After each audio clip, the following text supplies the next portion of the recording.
বিহারে বিজেপির জয়ের পরেই বাংলায় টেট উত্তীর্ণদের নিয়োগের ঘোষণা করলেন মুখ্যমন্ত্রী মমতা বন্দ্যোপাধ্যায়। আজকের সাংবাদিক বৈঠকে এমনটাই জানিয়েছেন তিনি। পাশাপাশি তিনি বলেছেন 2021 সালে যেসব ছাত্রছাত্রীরা মাধ্যমিক উচ্চ মাধ্যমিক দিচ্ছেন তাদের ক্ষেত্রে নেওয়া হবে না কোনো টেস্ট পরীক্ষা, সকলেই সরাসরি মাধ্যমিক উচ্চ মাধ্যমিক পরীক্ষার ফাইনাল পরীক্ষা দিতে পারবে। তিনি পাশাপাশি আর কি জানিয়েছেন শুনবো। যে প্রাথমিক এই যে আমাদের টেট পরীক্ষা হয়েছে, টেট পরীক্ষা প্রায় 20,000 ছাত্রছাত্রীরা টেট পরীক্ষা পাশ করেছে।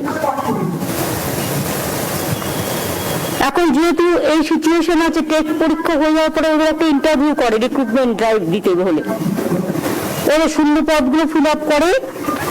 সেই জন্য আমাদের 16,500 সফল প্রার্থী, মানে পোস্ট এখন শূন্য পদ আছে 16,500, কিন্তু পাস করেছে প্রায় 20,000। তাই তো আপন পাস করেছে টেট পরীক্ষা 20,000, কিন্তু এদের আবার একটা ইন্টারভিউ করা হয় রিক্রুটমেন্ট ড্রাইভ করে, যে সবকিছু কাগজপত্র ঠিক আছে কিনা সব দেখবার জন্য।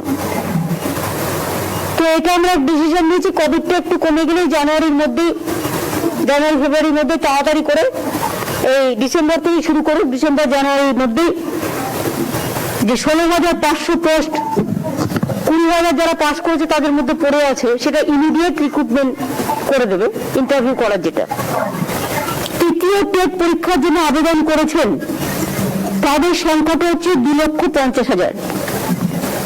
তাদের জন্য বিদ্যালয় শিক্ষা বিভাগে প্রাথমিক শিক্ষা পর্ষদ যত শীঘ্র সম্ভব অফলাইন পদ্ধতিতে পরীক্ষা গ্রহণ করবে।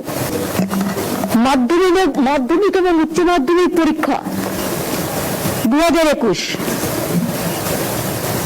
এবার যেহেতু অতিমারি চলছে, তারা স্কুলে যেতে পারছে না, সুতরাং আমাদের উচ্চশিক্ষা দপ্তর এবং মাধ্যমিক দপ্তর, মধ্যশিক্ষা পর্ষদ, মধ্যশিক্ষা পর্ষদ, এডুকেশন ডিপার্টমেন্ট একটা সিদ্ধান্ত নিয়েছে যে 10ম এবং 12ম শ্রেণীতে বর্তমানে পাঠরত যারাই পরীক্ষায় বসতে ইচ্ছুক তাদের কারো পরীক্ষা নেওয়া হবে না, কারণ এমনিতেই অ্যালাউ হয়ে যাবে।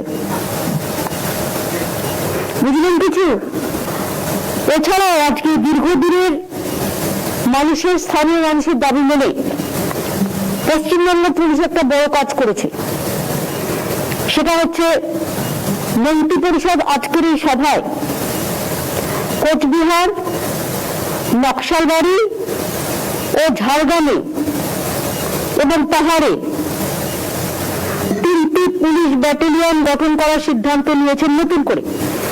বাংলায় যা আছে, বাংলা মাথার উপরে থাকবে পশ্চিমবাংলা, তার মধ্যে 3টে পুলিশ নতুন ব্যাটালিয়ন হচ্ছে। এই ব্যাটালিয়নগুলো 31শে জানুয়ারি 2021-এর মধ্যে গঠন করা হবে।